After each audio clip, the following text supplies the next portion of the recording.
У эфіры тэлеканала Віцебск інфармацыйная праграма «7 дзён». Нічога лішняга, толькі галоўнае. Мы падводзім вынікі адыходзячага тыдня. Сёння нядзеля, 26 сакавіка. У студыі Ольга Шмаргун. Вітаю вас. Прадстаўнікі ўлады пра надзённыя праблемы людзей, работу са зваротамі грамадзян прааналізавалі на чарговым пасяджэнні Віцебскага аблвыканкама. Дэлегацыя Лодзінскага ваяводства Польшчы наведала Віцебскую вобласць. Партнёры зацікаўленыя ў развіцці гандлёва-эканамічнага супрацоўніцтва. Реализация декрета номер 3. У Оршы прайшоў першы карпаратыўны кірмаш вакансій. У Віцебскім цэнтры занятасці наладзілі майстар-клас для беспрацоўных, якія збіраюцца адкрыць уласны бізнес. У Віцебску пачала работу дзіцячая кансультацыйная паліклініка. Размясцілася яна на базе абласнога дзіцячага цэнтра. Штодзень урачы гатовыя прымаць да 300 пацыентаў. Свята вясны Наўруз адзначылі ў Віцебскай акадэміі ветэрынарнай медыцыны. Замежныя студэнты падзяліліся сваімі нацыянальнымі традыцыямі. Віцебскі аблвыканкам падвёў вынікі работы органаў мясцовага кіравання са зваротамі грамадзян і юрыдычных асоб у 2016 годзе. Пытанняў ад жыхароў рэгіёну становіцца менш. Летась у мясцовыя выканаўчыя і распарадчыя органы Прыдзьвінскага краю паступіла каля 19 тысяч пісьмовых, вусных і электронных зваротаў. Гэта амаль на 2500 менш, чым у 2015. Гарачыя тэлефонныя лініі ўладаў прынялі 5602 званкі. Спосаб электроннага дыялогу становіцца ўсё больш папулярным. У мінулым годзе ім скарысталіся чвэрць тых, хто звярнуўся па дапамогу. Найбольшую колькасць лістоў у выканкамы летась накіравалі жыхары Віцебскага, Талачынскага, Сенінскага і Дубровінскага раёнаў. Станоўчыя прыклады працы з праблемамі людзей паказваюць Расоны, Глыбокае і Докшыцы. Тут зафіксавана ўсяго каля 9 зваротаў на 10 тысяч насельніцтва.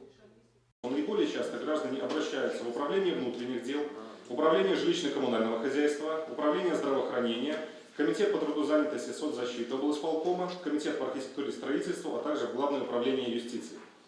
Рост обращений почти на 40% отмечается в управлении образования облсполкома в связи с проводимой в области реорганизации учреждений образования.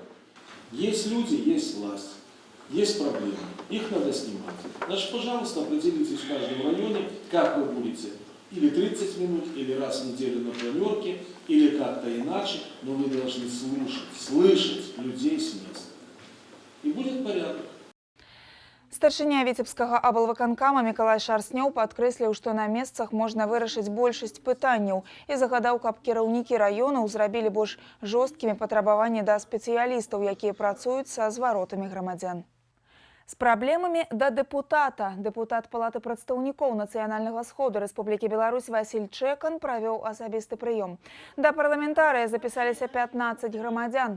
Асноўныя праблемы, з якімі звярталіся людзі, тычыліся жыллёва-камунальнай гаспадаркі, рамонту дамоў і дарог, пенсіённага забеспячэння. З просьбай дапамагчы ў пошуку працы ў мінулы прыём звярталіся некалькі чалавек. На гэты раз такіх пытанняў не было, адзначыў парламентарый.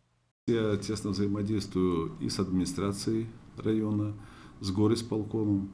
Все те просьбы и обращения граждан, они не остаются безответные. По каждому буквально мы своим помощникам смотрим, чтобы было исполнено максимально. Да, есть такие обращения, на которые сразу не выполнишь и не сделаешь. Для этого нужно определенные материальные средства. Но есть такие, которые можно сделать и делают. Кстати, и об этом потом мы сообщаем гражданам. И вот такие вопросы, которые не удается решить, они вот больше всего меня волнуют и беспокоят, чтобы как помочь людям. Дэпутаты Палаты прадстаўнікоў Нацыянальнага сходу Рэспублікі Беларусь сустрэліся са студэнтамі Віцебскага дзяржаўнага універсітэта імя Машэрава. Гэтая сустрэча стала першай у рамках цыкла дыялогаў, які адміністрацыя Першамайскага раёна плануе ў бліжэйшы час правесці з моладдзю ў навучальных установах. Студэнты атрымалі магчымасць напрамую задаць свае пытанні і атрымаць на іх кампетэнтныя адказы. Асаблівую ўвагу народныя абраннікі надалі абмеркаванню дэкрэта номер 3 і растлумачылі, якія жыццёвыя сітуацыі прызнаюцца складанымі і якія катэгорыі грамадзян вызваляюцца ад выплаты збору. Мы, как люди, которые представляют в данном случае законодательную власть нашей страны, хотим излагать, не навязывать, а излагать позицию парламента и депутатского корпуса по тем или иным вопросам, чтобы люди понимали, как мыслим и почему мы думаем так, и какие при этом решаются цели, возможно, задачи. В первую очередь, конечно, мы хотим обсуждать социальные вопросы, то есть немножко познакомить как депутаты с работой парламента, рассказать, какие сейчас законопроекты, возможно, будут какие-то предложения. И я надеюсь, что хотелось бы даже вместе с молодежной аудиторией какой-то разработать законопроект, который сегодня актуален был бы для нашей страны. Например, такие темы, как социальное предпринимательство, закон о волонтерстве. Дыялог паміж моладдзю і прадстаўнікамі органаў улады таксама закрануў шэраг сацыяльных пытанняў, такіх як аплата працы, выплата матэрыяльнай дапамогі, атрыманне льгот. Студэнты і народныя абраннікі таксама абмеркавалі пытанне развіцця аховы здароўя ў Віцебскай вобласці.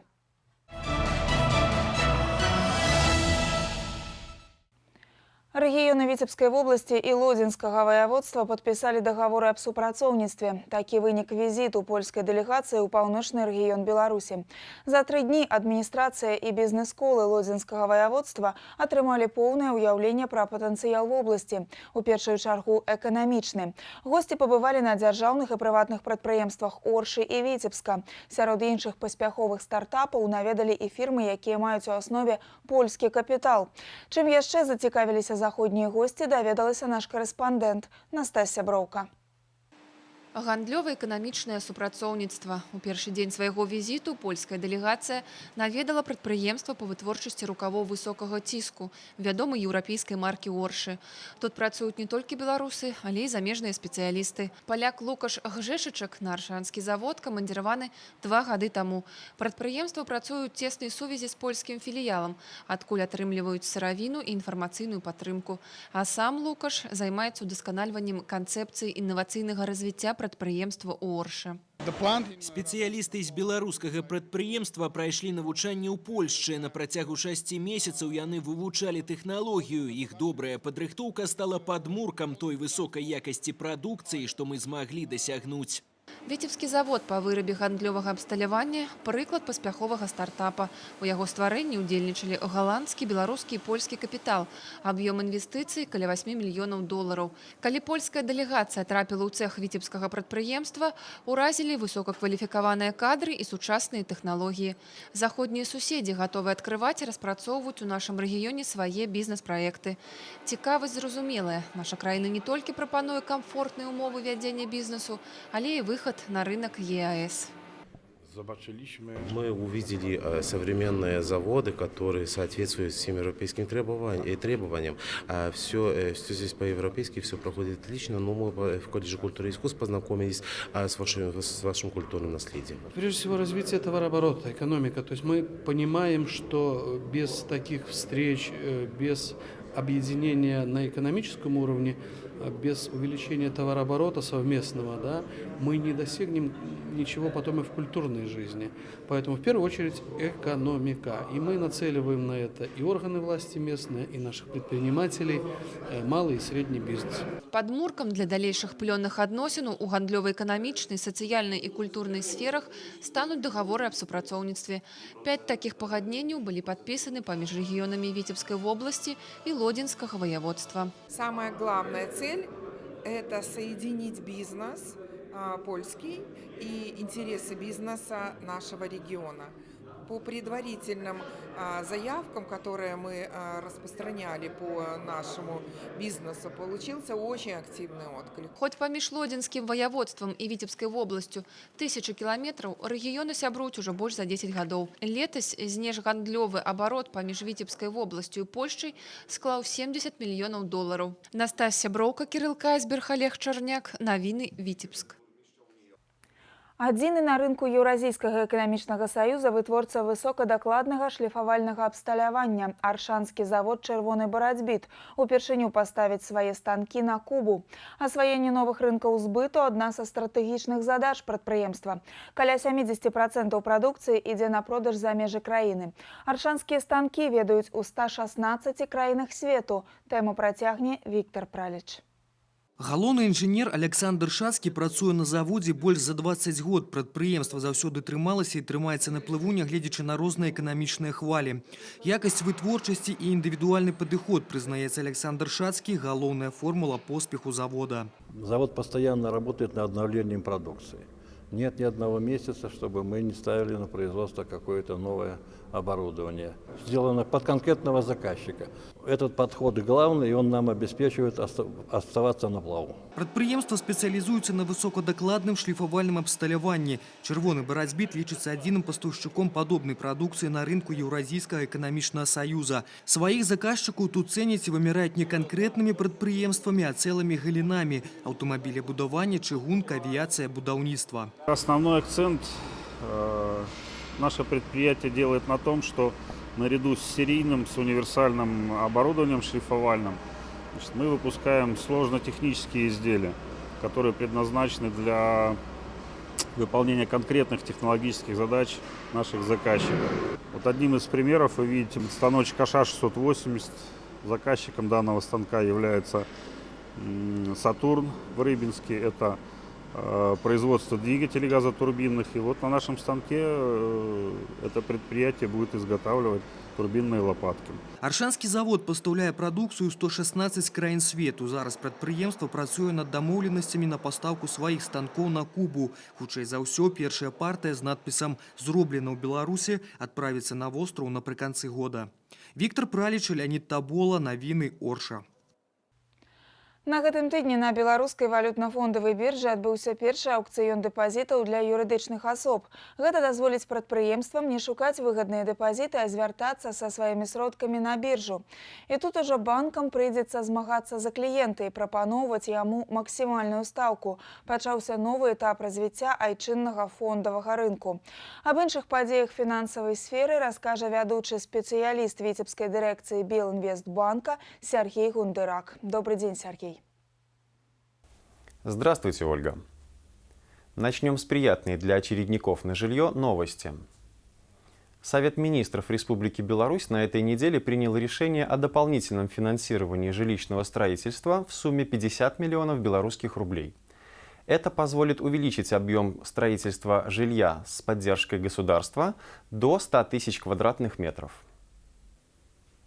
Кстати, по данным Главного управления Национального банка Республики Беларусь по Витебской области, по состоянию на 1 марта на одного жителя региона приходится около 600 белорусских рублей кредитной задолженности. Из них на финансирование недвижимости примерно 450 рублей. Белинвестбанк, в свою очередь, предлагает выгодные условия по кредитам.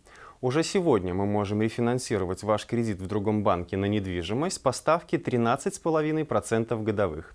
Или предоставить новый кредит на строительство и покупку квартир по ставке от 13,99% годовых.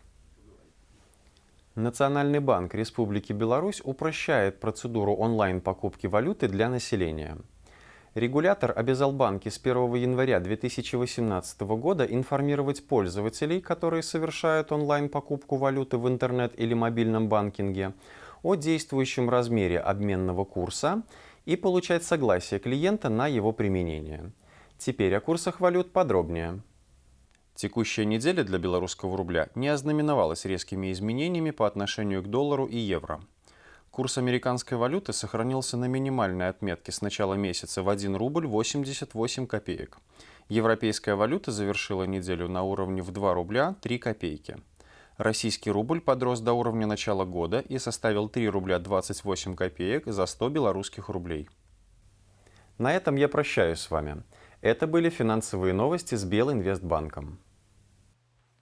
Дякую, Сергей. Это выніковая информационная программа «7 дзён», и мы працягваем.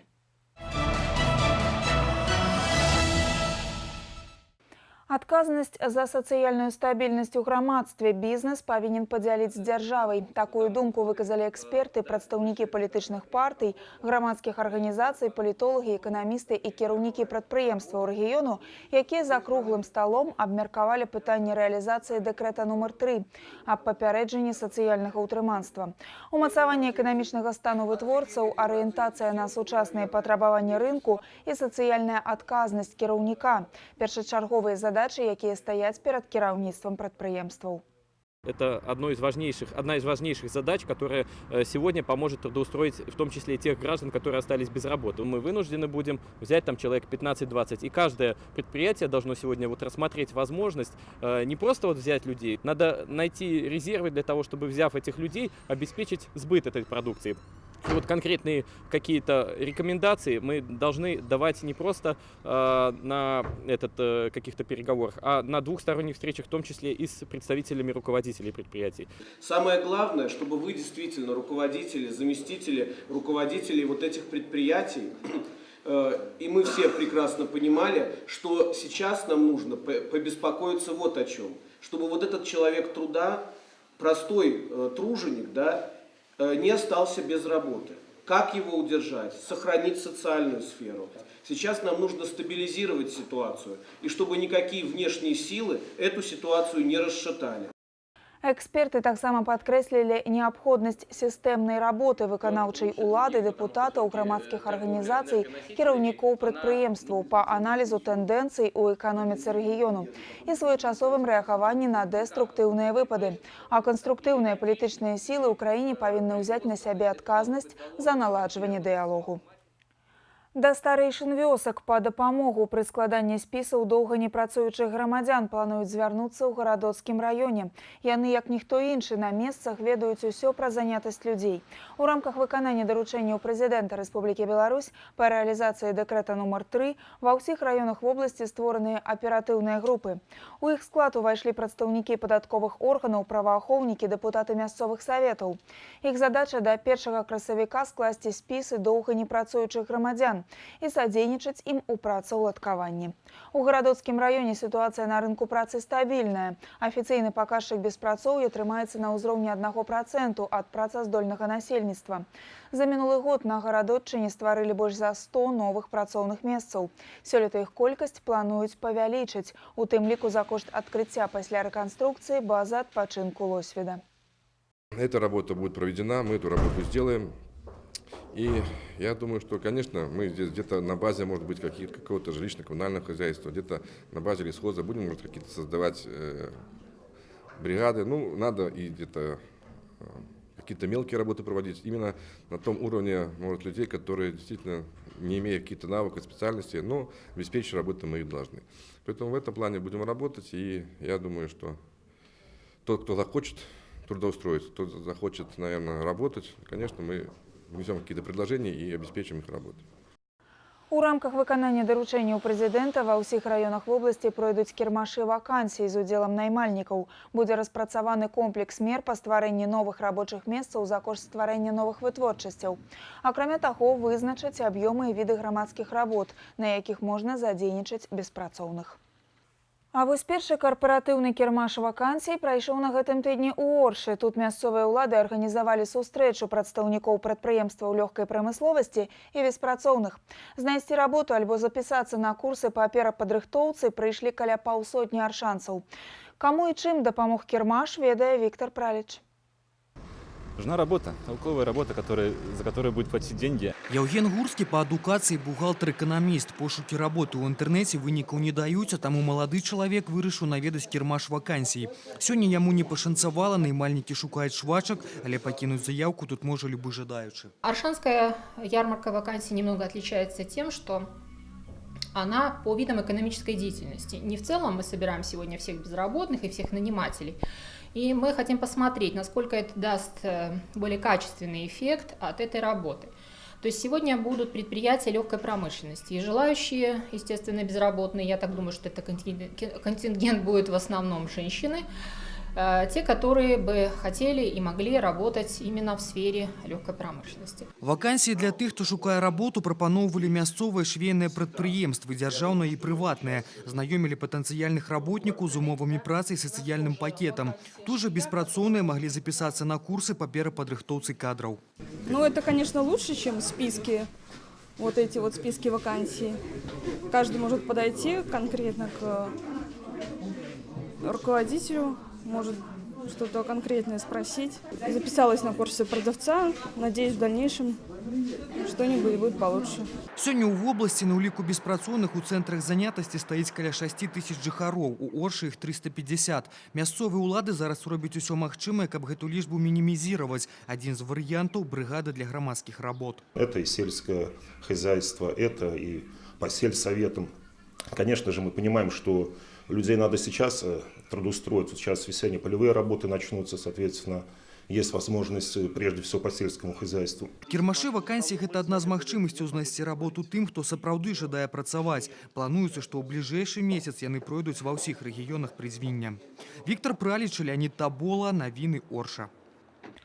Майстар-клас для беспрацоўных, якія плануюць арганізаваць уласную справу, уладзілі ў цэнтры занятасці насельніцтва Віцебска. Усім, хто вырашыў адкрыць уласны бізнес, аказваюць падтрымку, у тым ліку матэрыяльную. Афіцыйны статус беспрацоўнага Дзяніс Іваноў атрымаў месяцы 3 таму. Да гэтага працаваў у сталіцы па прафесіі будаўнік-абліцоўшчык. Ідэя арганізаваць уласны бізнес прыйшла раптоўна, і адмовіцца працаваць на сябе малады чалавек проста не мог. Преимущество, если ты умеешь делать свое дело, умеешь договориться с людьми, найти компромисс, то, в принципе, ты без работы не будешь. Работать на человека – это... В принципе, это ограниченность во всем.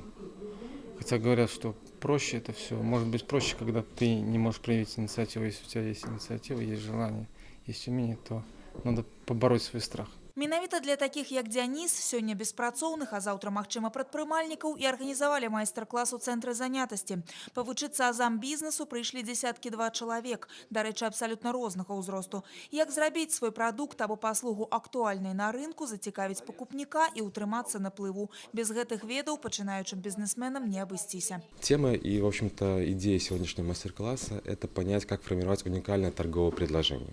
Ну, по сути, это о том, как быть конкурентными, интересными на широком рынке, не только в Витебске, но и за пределами. Как правило, люди не знают, с чего начать, где продвигаться, какая их аудитория, то есть какая основная будет цена. Много рабочих нюансов, которые позволят товару сделать, в общем-то, тот путь и попасть к его потребителю гладко, быстро. Акрамя кансультацый, будучыя прадпрымальнікі маюць права на матэрыяльную дапамогу на развіццё ўласнай справы. Гэта аднаразовая субсідыя каля 2000 рублёў у якасці мінімальнага стартавага капіталу. Летась на Віцебшчыне ёю скарысталіся больш за 200 чалавек, у Віцебску 45. Самыя папулярныя напрамкі стартапаў – будаўніцтва, транспартныя і камп'ютарныя паслугі, рамесніцкая дзейнасць. Параллельно с этим служба занятости накіроўвае беспрацоўных на перанавучанне. В прошлом году мы направили порядка 500 человек. По каким специальностям? Ну, в основном переобучение проводится по специальностям, которые востребованы на рынке труда. Парикмахер, повар, продавец. Для мужчин газоэлектросварщик, лифтер, электромонтер. На 1 сакавіка ў вобласці зарэгістраваныя больш за 6000 беспрацоўных, свабодных вакансій у разы менш. Праграма садзейнічання занятасці насельніцтва прадугледжвае розныя механізмы. Гэта і перанавучанне, і грамадскія работы, і перасяленне сем'яў беспрацоўных у сельскую мясцовасць, і выдзяленне субсідый на адкрыццё ўласнай справы. Акрамя таго, на новыя працоўныя месцы, створаныя на новых прадпрыемствах і вытворчасцях, сёлета плануюць працаўладкаваць 5750 чалавек. Ольга Шмаргун, Кирилл Кайсберг, навіны Віцебск. Удасканаленне метадаў работы Дзяржаўнай службы занятасці насельніцтва, пашырэнне паслуг, якія прадстаўляюцца наймальнікам і жадаючым працаўладкавацца, развіццё мадэлі аналізу і прагназавання рынку працы. Па гэтых накірунках Віцебская служба занятасці актыўна супрацоўнічае са шведскімі партнёрамі. Другі год на тэрыторыі вобласці рэалізуецца праект удасканалення дзейнасці Дзяржаўнай службы занятасці Рэспублікі Беларусь. Шведскія спецыялісты службы занятасці ахвотна дзеляцца напрацоўкамі і вопытам. Падчас свайго візіту ў Віцебск яны падзяліліся ўражаннямі ад рэалізацыі праекта і далі ацэнку двухбаковаму супрацоўніцтву ў сферы занятасці насельніцтва. Мы задаволены супрацоўніцтвам з беларускім бокам і гатовы далей дзяліцца вопытам работы з беспрацоўнымі. Перанавучанне і асваенне новых навыкаў павышае магчымасці іх працаўладкавання. Магчыма, такую паслугу трэба развіваць. Праект развіваецца паспяхова, адзначылі шведскія спецыялісты. Яго рэалізацыя будзе прадоўжана да чэрвеня 2019 года. Не працуюць, п'юць і ставяць пад пагрозу не толькі свае жыцці. З пачатку года ў Віцебскай вобласці адбыліся больш за 180 пажараў. У агні загінулі звыш 30 чалавек. Кожны другі быў у стане алкагольнага ап'янення. Наш корэспандэнт Юлія Устінова накіравалася ў рэйд з супрацоўнікамі МНС. Пожар у одной из квартир у пятиповерховцы отбылся о 5 године раницы. И проснулась, хорошо, что проснулась. Если не проснулась, то все бы сгорело вообще. Понимаете?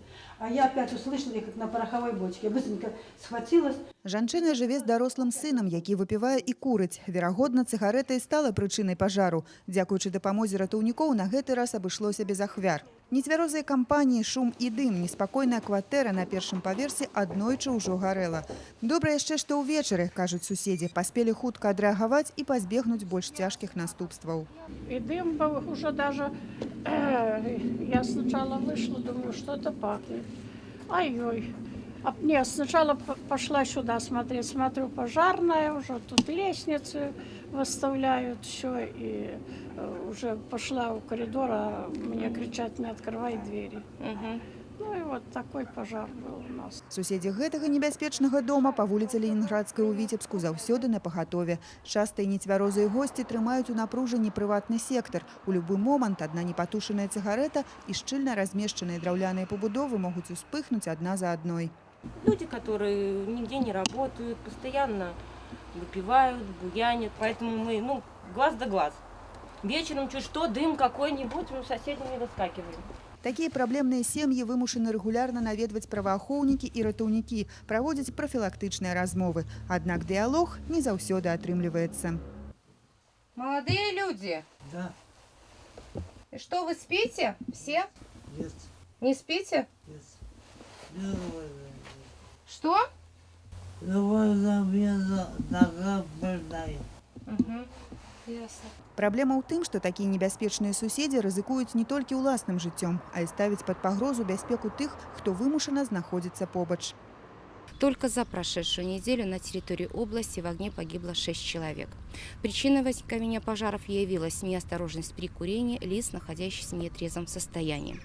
Основная категория людей, которые погибают на пожарах и являются также виновниками происшествий, это люди трудоспособного возраста, но не работающие. Они курят, злоупотребляют спиртными напитками. Калі побач з вами таксама ёсць такі выдатны сусед, прыходзіцца быць пільным удвая. Юлія Устінова, Александр Прыстаўка, навіны Віцебск.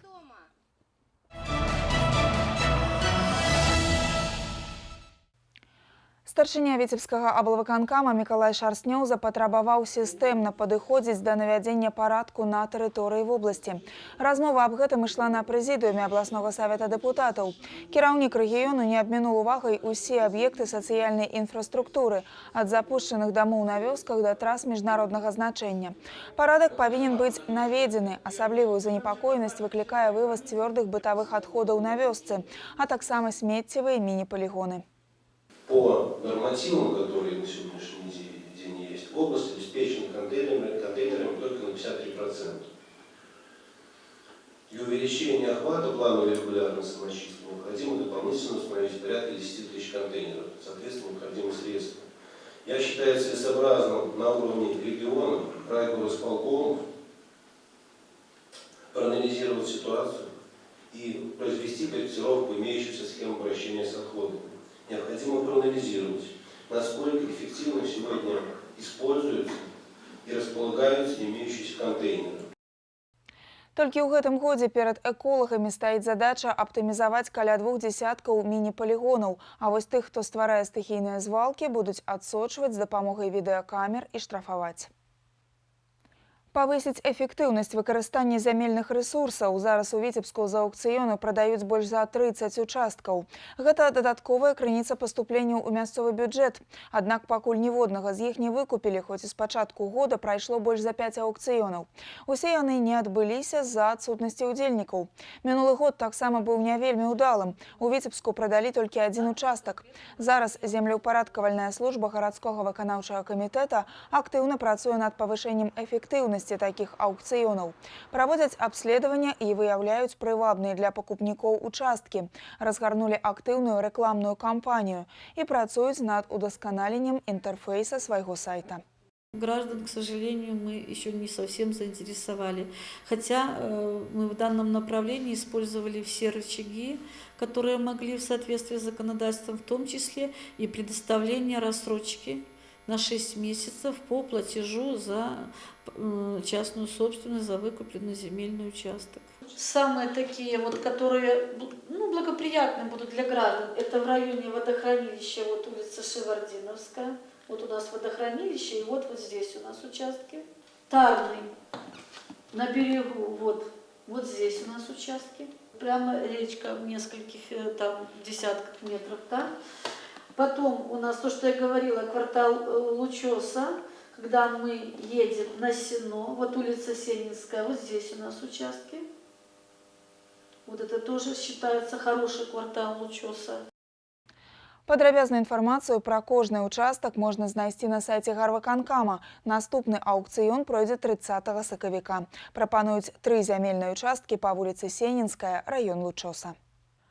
Больш за 420 тысяч гектараў адведзена сёлета ў вобласці пад яравыя культуры. Улічваючы раннюю вясну, работы на палях можна будзе пачаць раней звычайнага. Зараз аграрыі вядуць падсеў траў і правяраюць, як перажылі зіму азімыя культуры.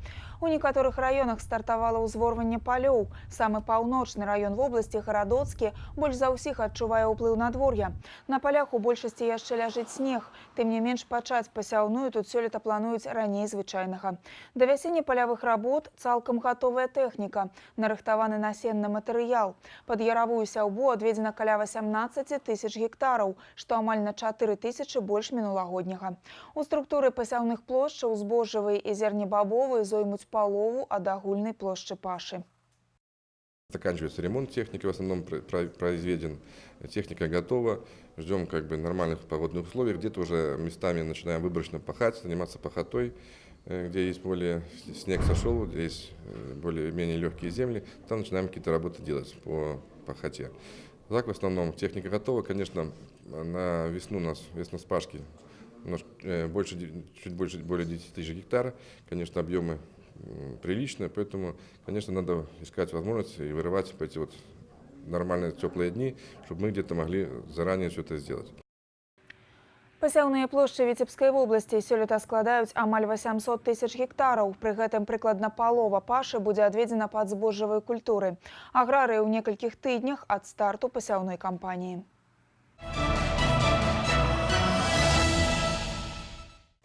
У Віцебску пачала работу дзіцячая кансультацыйная паліклініка. Размясцілася яна на базе абласнога дзіцячага цэнтра. Штодзень урачы гатовыя прымаць да 300 пацыентаў з Прыдзьвінскага краю і аказваць высокакваліфікаваную дапамогу. Мадэрнізавана і аснашчана установа за сродкі абласной інвестпраграмы. Яе кошт склаў каля 2,5 мільёнаў рублёў. Новая поликлиника, в частности консультативная поликлиника и детская поликлиника номер 1. Также отремонтированы отделения лор-отделение, офтальмологическое, отделение гнойной хирургии, оборудование операционных, оборудование первичного звена. Это компьютеризация и даже просто создание комфортных условий для пребывания пациентов в стационаре. У нас очень большое учреждение – детский областной клинический центр. Першы і адзіны ў краіне інтэграваны цэнтр уключае ў сябе бальніцу, 6 гарадскіх дзіцячых паліклінік, кансультацыйную паліклініку і дзіцячы рэабілітацыйны цэнтр у Лёзнінскім раёне. Плануецца, што да канца года гэты спіс папоўніцца дзіцячай амбулаторыяй у Білеве. Кітайская дэлегацыя пабывала на гэтым тыдні ў Віцебскім дзяржаўным медыцынскім універсітэце. Замежныя спецыялісты правялі для студэнтаў лекцыі і майстар-класы па традыцыйных метадах кітайскай медыцыны. Асобую ўвагу ўсходнія дактары звяртаюць на пульсавую дыягностыку.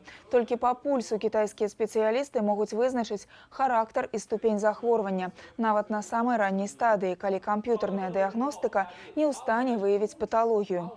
Усходнія дактары мераюць пульс не ў адной, а ў 10 розных кропках арганізма. Прычым у мужчын і жанчын гэтыя кропкі адрозніваюцца. Працэдура доўжыцца ўсяго некалькі хвілін, аднак спецыяліст, мяняючы сілу націску і участак рукі, можа праверыць 12 унутраных органаў чалавека. У сучаснай еўрапейскай медыцыне таксама вялікую ўвагу звяртаюць на пульс, але толькі для даволі вузкага кола захворванняў, сардэчна-сасудзістых і інфекцыйных. У кітайскай жа медыцыне па пульсе вызначаюць стан амаль усіх унутраных органаў. Во время сегодняшней лекции я постарался дать базовые знания по вопросу о диагностике пульса и также биологически активным точкам, которые позволяют поддерживать здоровье и очищать энергетические каналы, которые есть у нас в организме. И за этот короткий промежуток времени студенты очень хорошо усвоили основные базовые принципы и заинтересовались более глубоко темой диагностики пульса, традиционной китайской медицины и акупунктуры. Наш образовательный проект, который идет на факультете здоровья и сбережения, действительно предполагает обучение наших студентов, как будущих врачей, как основам современных знаний европейской медицины. Но есть такие действительно знания из традиционной китайской медицины, которые могут пригодиться просто в неотложном состоянии. И действительно мы показываем на занятиях, и сегодня на нашем мастер-классе по пульсовой диагностике мы показали, как врач может применить свои знания по пульсу для экстренной диагностики и какие есть точки для того, чтобы восстановить до приезда еще, в общем-то, бригады скорой медицинской помощи. Да, такие точки существуют. Традыцыі культуры здароўя існуюць у кожнага народа. Беларускія і кітайскія спецыялісты ўдала сумяшчаюць сучасныя і нетрадыцыйныя методыкі дыягностыкі і рэабілітацыі і гатовыя імі дзяліцца.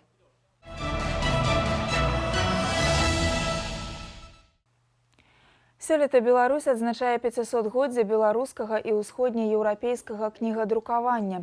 Менавіта да гэтай даты прымеркаваны выхад дзіцячай трохтомнай энцыклапедыі пра Францыска Скарыну. Сумесную працу Александра Сушы і калектыву выдавецтва «Беларуская энцыклапедыя імя Петруся Броўкі» прэзентавалі ў Віцебскай абласной бібліятэцы. 3 тамы на аснове навуковых даследаванняў і багатага ілюстрацыйнага матэрыялу прадставяць жыццёвы шлях і спадчыну першадрукара. Гэта безліч новых фактаў, цікавых звестак пра самога Скарыну, прычым у розных зрэзах. Напрыклад, першы том нам прэзентуе Скарыну ў розных яго іпастасях, паказвае, за што мы любім, цэнім, паважаем і вывучаем Скарыну. Гэта значыць, мы бачым Скарыну як маладога студэнта і навукоўца, мы бачым Скарыну як друкара і выдаўца, бачым Скарыну як медыка і батаніка, як перакладчыка святога пісання і багаслова, тэолага, як пісьменніка, у тым ліку паэта, аўтара першых паэтычных твораў па-беларуску і ў іншых іпастасях. Міжнароднае прызнанне спадчыны Францыска Скарыны пацвярджае рашэнне ЮНЕСКО аб уключэнні юбілею беларускага кнігадрукавання ў каляндар памятных дат гэтай міжнароднай арганізацыі. Паэтычнае прызнанне ў любові да роднага Віцебска. Вядомая пісьменніца і журналіст Маіна Бабарыка выдала свой новы зборнік паэзіі «Віцебскі вітраж». Яго прэзентацыю творца прымеркавала да свайго 87-га дня нараджэння. Сімвалічна і тое, што яго Маіна Максімаўна адзначыла ў Сусветны дзень паэзіі 21 сакавіка. Яе чытачы сабраліся ў абласной бібліятэцы, каб выказаць шчырыя словы падзякі за непахіснае жаданне тварыць. У сваім зборніку «Віцебскі вітраж» Маіна Бабарыка распавядае пра родны горад, узгадвае яго старыя вулачкі, якія натхняюць і паэтаў, і мастакоў. У кнігу ўвайшлі вершы, напісаныя за апошнія некалькі гадоў. Витебск – это мой любимый город, и я все посвящаю городу. И взрослых, стихи для взрослых, и стихи для детей. Тем более стихи для детей, и сказки, рассказы. Все это когда-то входило в мои передачи. А потом вот лежит у меня стопкой. Я хочу, чтобы городу осталось что-то, понимаете? Я не хочу, чтобы это все пропало. Это все-таки для него написано. И вдохновение я получала именно здесь. Человек, связанный с поэзией, то ли он пишет, то ли он любит ее, он всегда молодой. Вот и она, несмотря на свои годы, она всегда молодая, энергичная. И она продолжает и по сегодняшний день дарить свое сердце, свой талант, свою поэзию людям. И вот когда друг другу мы что-то даем, вот и получается, что у нас совсем другое состояние, другое настроение. И в нашем коллективе это особенно ярко выражено. Поэтому таких людей, как Маина Максимовна, побольше бы нам, активных, умеющих и любящих себя отдавать, независимо ни от возраста, ни от каких других обстоятельств. Дарэчы, гэта ўжо 9-я кніга Маіны Максімаўны. Яе выданне стала магчымым дзякуючы яе сям'і. Дапамагаў муж, мастак Фелікс Кузняцоў, ілюстрацыі зрабіла дачка Алена, а рэдактарам стала унучка Александра. Упершыню за апошнія 100 гадоў у Віцебску адкрыецца новая сінагога. Першая малітва тут пройдзе ўжо ў красавіку на Песах. Зараз у храме завяршаюцца аздабленчыя работы, добраўпарадкаваюць тэрыторыю. У сінагозе размесціцца вялізная малітоўная зала, вучэбныя класы, бібліятэка, адміністрацыйныя і гаспадарчыя памяшканні, міква і дзіцячыя пакоі. А тым часам праз 85 гадоў у Віцебск вяртаецца імя Медалье. Выстава «Рабінская дынастыя», прысвечаная знакамітаму яўрэйскаму роду, адкрылася ў арт-цэнтры Марка Шагала. Праект расказвае драматычную гісторыю некалькіх пакаленняў сям'і Медалье, галоўным чынам яе прадстаўніка Шмар'ягу Лейба, які больш за 20 гадоў займаў пасаду рабіна горада Віцебска. Пабывала на экспазіцыі наш корэспандэнт Ганна Рустікава. Старыя фотаздымкі, рэдкія архіўныя дакументы, прадметы рэлігійнага культу і быту яўрэяў. У іх трагічная гісторыя сям'і Медалье, як адлюстраванне гісторыі некалькіх пакаленняў людзей, які імкнуліся захаваць вернасць традыцыям і рэлігіі ў 20 стагоддзі. Першыя паслярэвалюцыйныя гады налічвалася 74 іўдзейскіх культавых будынкаў. В гэтым плане Віцебск саступаў толькі Мінску, дзе было 84 малітоўні. Шмар'ягу Лейб Медалье, без сумнення, з'яўляецца адным з самых прыкметных яўрэйскіх рэлігійных дзеячаў Расіі першай трэці 20 стагоддзя. Нарадзіўся ў Літве, жыў у Туле, больш за 20 год займаў пасаду рабіна горада Віцебска. Архіўныя дакументы сведчаць пра тое, што ён валодаў бліскучымі арганізатарскімі здольнасцямі і быў значным грамадскім дзеячам свайго часу.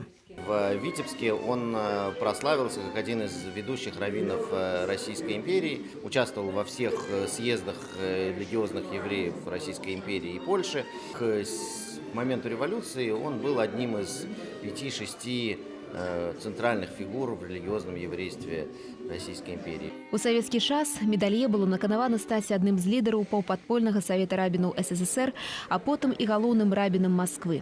Гэтая пасада дазволіла яму фармальна лічыцца кіраўніком усяго рэлігійнага яўрэйства краіны. Але яна ж стала для яго фатальнай. У 1938 годзе Медалье быў арыштаваны і расстраляны. После него действительно осталось очень мало, возможно, печатного наследия какого-то, да. Но, тем не менее, это память о человеке, который не пошел на компромиссы с советской властью, из-за этого был репрессирован.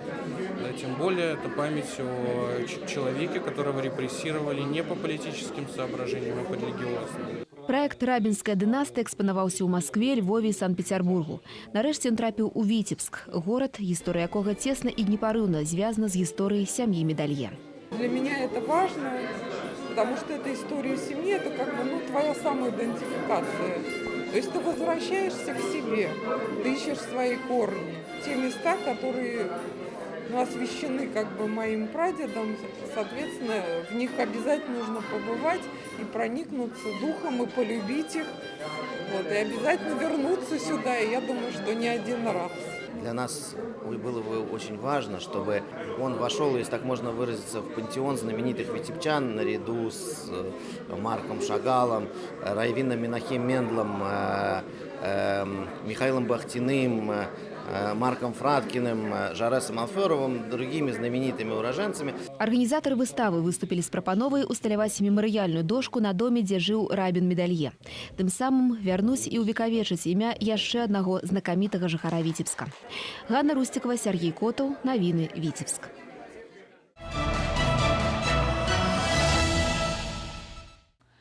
Віцебск абраў сваю каралеву вясну. Напярэдадні ў Віцебскім тэхналагічным універсітэце прайшоў абласны этап конкурсу грацыі і артыстычнага майстэрства «Каралева вясна-2017».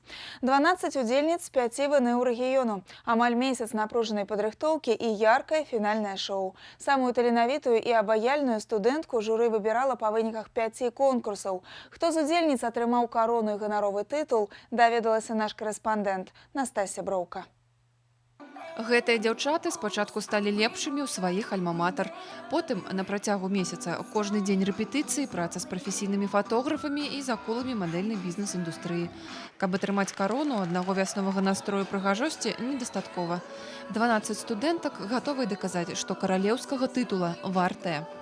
У нас были очень хорошие преподаватели, и поэтому с ними было все легко. Очень было все волнительно, но, надеюсь, все у нас получилось, и мы покажем себя во всей красе. Самым сложным для меня в подготовке конкурса это было дефиле. Необходимо было красиво подать себя, нести себя плавно по ковровой дорожке, так сказать, но мы все преодолели. За маляўнічасцю і разнастайнасцю касцюмаў унутраную прыгажосць разгледзіш не адразу. Канкурсанткі ведаюць, што сустракаць будуць па адзенні, але каб прыгожа праводзілі, ім прыйшлося добра папрацаваць. 5 конкурсаў: інтэлектуальны, творчы, дэфіле ў сукенках і ў купальніках, відэавізітка. Журы ацэньвае не толькі прыемную знешнасць, але і харызму, эрудыцыю і нават пачуццё гумару. Я, естественно, оцениваю, насколько девушка свободно себя ведет, насколько она интеллектуально подготовлена, насколько она образована, тактична, насколько она создает впечатление о белорусской красоте. Яскравае каралеўскае шоу. Канкурсанткі імкнуцца здзівіць і запомніцца. Хоць хваляванне і перапаўняе, яны не падаюць выгляду і стараюцца трымаць сябе ў руках. Віцебскія дзяўчаты ўмеюць паказаць сябе. Добра выступаюць і на рэспубліканскім, і на міжнародным узроўні. И в Витебской области достаточно серьезные и хорошие традиции, потому что представительницы Витебской области были неоднократными победителями и республиканского, и победителями международного конкурса «Королева весна». Поэтому мы от сегодняшнего конкурса ждем, конечно, что победит самое обаятельное, самое очаровательное, ну а претендентки сегодня действительно достойны. Нечаканасцю не здарылася. Тэхналагічны універсітэт у чарговы раз пацвердзіў сваё званне рэзідэнцыі каралеў прыгажосці. Зноў ганаровы тытул атрымала студэнтка менавіта гэтага ВНУ Сняжана Михейцева. Подготовка к конкурсу у нас подходила очень активно. Мы каждый день репетировали дефиле, хореографию. Мы с девочками подружились. У нас была очень дружеская атмосфера. Пераможца прадставіць Віцебскую вобласць у Мінску на рэспубліканскім фінале конкурсу грацыі і артыстычнага майстэрства. Настасья Броўка, Кірыл Кайсберг, навіны Віцебск.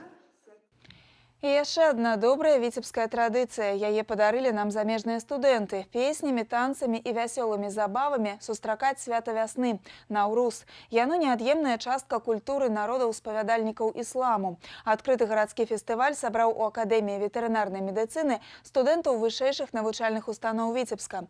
Са звычаямі і культурай краін Блізкага ўсходу і Азіі пазнаёмілася Інна Кірыенкава. Ужо каторы год запар ветакадэмія на правах гаспадара прымае ўдзельнікаў свята Наўруз. Тут навучаецца каля 280 студэнтаў з 15 краін свету, якія штогод з годнасцю адзначаюць сваё самае галоўнае веснавое свята. Мы не разделяем студентов на белорусов, туркменов, китайцев. То есть это студенты. Поэтому все, что делается в академии, в области воспитательной работы, обучения, практической подготовки, это для всех одинаково. Студенты это чувствуют. Поэтому, естественно, и такая семья образуется, студенческая и преподавательская. Самую шматлікую суполку, у тым ліку і ў ветакадэміі, складаюць выхадцы з Туркменістана. Яны падрыхтавалі і самую вялікую экспазіцию – нацыянальнае адзенне, вырабы народнай творчасці і рамёстваў. У нас основной популярный чешки называют. Если на русском это валенки, которые шьют наши родители, вяжут, чтобы мы одевали нас, чтобы тепло было, все хорошо было, чтобы мы всегда вспоминали свою родину, своих близких людей. І калі падчас выставы прымерыць жаночы нарад з вышыўкай не было магчымасці, то адведаць нацыянальныя стравы мог кожны. Это называется ишликли. Тесто готовится, это слоеное тесто, внутри говядина. Перец туда добавляем, говядину и лук. Все это перемешаем. Вот. Вкусно. Приятно аппетита, попробуйте. Кульмінацыяй свята стала вялікая канцэртная праграма. Душэўная лірычная мелодыя, бадзёрая музыка, запальныя танцавальныя нумары. Праз сваю самабытную культуру студэнты імкнуліся данесці мір і дабро, узаемаразуменне і павагу, што яднае народы розных нацыянальнасцяў і рэлігійных поглядаў. І відавочна, што для гэтых юнакоў і дзяўчат гасцінная беларуская зямля стала другім домам. Тут яны набылі новых сяброў, перанялі добрыя традыцыі і звычаі.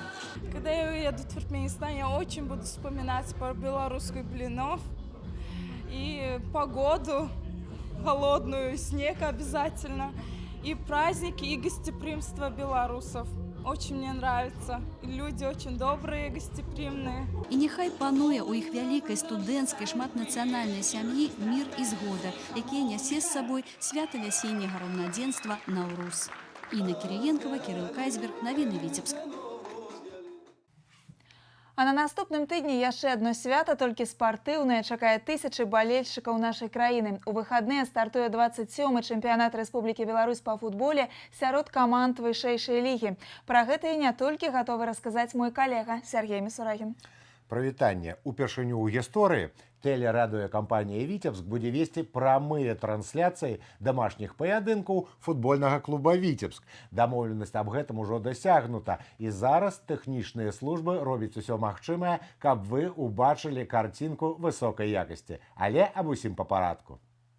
Свята футбола, якога столькі чакалі балельшчыкі, вяртаецца на стадыёны нашай краіны. Але пакуль невядома, ці будзе Віцебшчына прадстаўлена дзвюма камандамі ў вышэйшай лізе. Наваполацкі «Нафтан» не прайшоў атэстацыю, і пытанне застаецца адкрытым. Яшчэ не забудзем падтрымаць валейбольны клуб «Марка ВДТУ», які вядзе барацьбу за 5-6 месца ў розыгрышы. І зразумела раскажам аб прадстаўніках індывідуальных відаў спорту.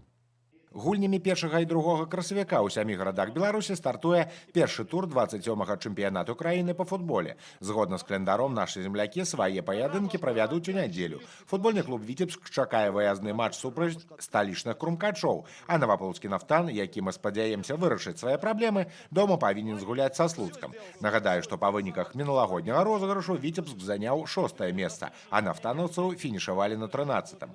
А першага красавіка ў суботу на пляцоўку віцебскага ЦСКА выйдзе валейбольны клуб «Марка ВДТУ». Падапечныя Михайла Ханіка высветляць адносіны са сталічным «Мапітам». Гэта будзе трэці матч серыі, дзе барацьба ідзе да 3 перамог. Калі спатрэбіцца, то сапернікі правядуць яшчэ адзін паядынак, які адбудзецца ў нядзелю. А зараз да іншых тэм. На пачатку тыдня Магілёў прыме чэмпіянат Рэспублікі Беларусь па скачках на батуце. Плануецца, што спаборніцтвы збяруць вядучых майстроў нацыянальнай зборнай. Пасля алімпійскага цыклу нашы землякі не вельмі ўдала выступаюць на этапах Кубка свету. Галоўны старт краіны стане добрым праглядам іх фізічных і псіхалагічных кандыцый. А ў Мінску тым часам будзе ладзіцца першынство Беларусі па настольным тэнісе. І тут нашы землякі паказваюць сціплыя вынікі. Разлічваюць на агульнакамандны поспех праблематычна, а вось у індывідуальных выступленнях ёсць магчымасць праявіць сябе. І зусім іншыя задачы стаяць перад удзельнікамі алімпійскіх дзён моладзі краіны па шорт-трэку. Тут віцебляне, якія складаюць касцяк юніёрскай зборнай, проста павінны заняць увесь п'едэстал. І завяршыў анонс абласнымі стартамі. На пачатку тыдня ў Наваполацку пройдзе чэмпіянат вобласці па плаванні, а ў абласным цэнтры ў спартыўнай зале імя алімпійскага чэмпіёна Вячаслава Яноўскага майстры скураной пальчаткі разыграюць першынство вобласці па боксе. Сергей Мисурагин, навіны Віцебск. Спартыўны анонс сёння атрымаўся насычаным. Спадзяюся, што такім будзе і працяг нашай праграмы. Я ўпэўнена. Гэта інфармацыйная выніковая праграма «7 дзён» і мы працягваем.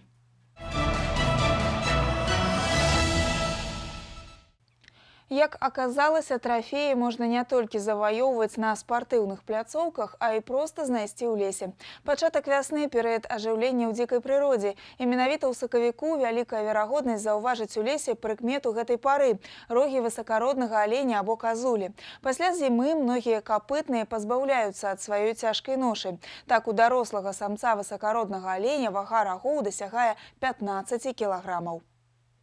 З чарговай экспедыцыі па назіранні за птушкамі арнітолог Дмітрый Шамовіч вярнуўся з трафеем. І гэта не толькі фотаздымак Гогаля, які адным з першых пералётных птушак вярнуўся на поўнач Беларусі. Ля моста праз раку біёлог знайшоў рог лося. Не очень большой, конечно, всего лишь 2 сука, но как бы тоже приятно. Вот. Большие рога, они, конечно, находятся гораздо реже, вот, поскольку, во-первых, крупных лосей у нас не так много, вот, во-вторых, как бы охотники все-таки стремятся добыть крупные трофеи, поэтому в основном, конечно, вот такие небольшие рога. Знаходкі становяцца часткай інтэр'еру. У невялікай калекцыі біёлага пакуль толькі рогі лося. З надыходам вясны ад цяжкай ношы вызваляецца яшчэ адзін прадстаўнік капытных – алень высакародны. Молодой, диаметр резетки. Сам размер рога. Масса рогов сами, да. Это так, в районе до 5 лет. Яшчэ гадоў 20 назад знайсці рогі высакароднага аленя ў лясах віцебскага рэгіёну было немагчыма. Від знік. Аднаўленне папуляцыі – амбіцыйны праект паляўнічай гаспадаркі «Чырвоны бор» і Акадэміі навук. Сёння ў дзікай прыродзе на стыку Верхнядзвінскага і Расонскага раёнаў больш за 600 венцаносных насельнікаў. Нягледзячы на тое, што гэта самая паўночная кропка на карце Беларусі, дзе жывуць алені высакародныя, яны выдатна адаптаваліся да навакольнага асяроддзя. Целью было обогатить фауну севера Белоруссии. Мы осуществляем интенсивную работу по восстановлению популяций копытных с 2009 года. Сюда вселили оленя благородного, зубра, это самая северная популяция. И в этом году мы впервые в Белоруссии вселили в свободное угодье лань европейскую. Развіццё папуляцыі карэкціруюць навукоўцы. Тут важная генетычная разнастайнасць, таму ўсе знойдзеныя рогі перш за ўсё дастаўляюць у лабараторыю. Там біялагічны матэрыял вывучаюць, а атрыманыя дадзеныя сістэматызуюць. Чем мы сейчас непосредственно занимаемся, это поиском маркеров, которые бы каким-то образом коррелировали с проявлением вот этих трофейных качеств. Есть ли какая-то зависимость с генетикой и, грубо говоря, с красотой и массивностью рогов. В мире сейчас над этим работают, но пока никаких публикаций, никаких достоверных данных по этим вопросам пока нет. Зараз у лабараторыі асабліва шмат працы, бо за акном, жартуюць навукоўцы, рагапад. Дарэчы, без звыклай ношы алені будуць нядоўга. Усяго праз 4 месяцы раскошныя галінастыя рогі упрыгожаць галаву гордага насельніка беларускіх лясоў. Юлія Устінова, Ольга Маслоўска, Александр Петровецкі, навіны Расонскі, Верхнядзвінскі раён. На самым старце вясны, калі прырода абуджаецца ад зімовага сну, сваё прафесійнае свята адзначаюць людзі, работа якіх штодзень напрамую звязана з надвор'ем. 23 сакавіка – дзень метэаролага. На гэты раз яго тэма разуменне аблокаў. Чаму метэаролагі ўсяго свету ў адзін і той жа час глядзяць на неба і якія сакрэты мае іх работа, цікавілася Юлія Устінова. І ў святыя ў будні метэаролагі ўсяго свету кожныя 3 гадзіны па сусветным скаардынаваным часе выходзяць на спецыяльныя пляцоўкі, каб праверыць паказанні прыбораў і паглядзець у неба. Сегодня у нас такая облачная погода. Облака 10 баллов с просветами, потому что мы видим, что немножко светит солнышко. В основном это верхний ярус. Перистые и перисто-слоистые облака. Это измеритель нижней границы облаков. Он 1984 года выпуска, но до сих пор работает и до сих пор мы им пользуемся. Принцип прибора такой: лампа выдает свет к облакам, отражается, поступает в приемник, и на осциллографе образуется синусоида, по которой можно определить по периферии передней высоту облаков. Тэма сёлетняга сусветнага метэаралагічнага дня – разуменне аблокаў, падкрэслівае іх велізарнае значэнне ў стане надвор'я, клімату, водных ресурсаў. Метеоролаги назирают, а высновы робят уже синоптики. Метеоролог, он наблюдает то, что здесь и сейчас, и передает информацию туда, куда требуется. Синоптик же, собирая информацию со всех, например, вот взять наших синоптиков, со всех метеостанций области, уже может прогнозировать что-то, какую-то погоду, что будет дальше. Приборы фиксуют паўсотні параметраў стану глебы и атмосферы. Гэтай информацией и здымкамі з космосу беларускія специалисты обмениваются с сусветными центрами апрацоўкі дадзеных. Однако разумным машинам без человека усё роўна не абысціся. Метеоролог – профессия творчая. Бывают такие ситуации, когда приходится фантазировать, что ли. Непонятно, что выпадает. Пожалуйста, вот сегодняшняя ночь у меня была снежная крупа. По ТКП она выпадает при температуре около 0 градусов. Сегодня была температура 1,9, около 2 градусов. Тем не менее, она выпадала. Такие капрызы, як дождь при минусовой температуре або снег при плюсе, апошнім часам не такая уже рэдкая з'ява. Вінаватае глобальное потяпление, лічаць спецыялісты. Дарэчы, за гісторыю метэаназірання 23 сакавіка ў Віцебску было і мінус 20 у 1980 і плюс 19 у 2014. Задача метэаслужбы – своечасова папярэдзіць пра небяспечныя з'явы надвор'я. А назіраць за прыродай цікава ў любую пару года, сцвярджаюць метэаролагі. У прыроды няма дрэннага надвор'я, калі быць гатовым да яе сюрпрызаў. Юлія Устінова, Дмітрый Котаў, навіны, Віцебск. Гэта была выніковая інфармацыйная праграма «7 дзён». Сустрэнемся ў наступную нядзелю. Удалага вам тыдня. А партнёр добрага надвор'я – газета «Віцбічы». У нас только свежие новости. Будем вместе. Витбичи. Подпишитесь сегодня.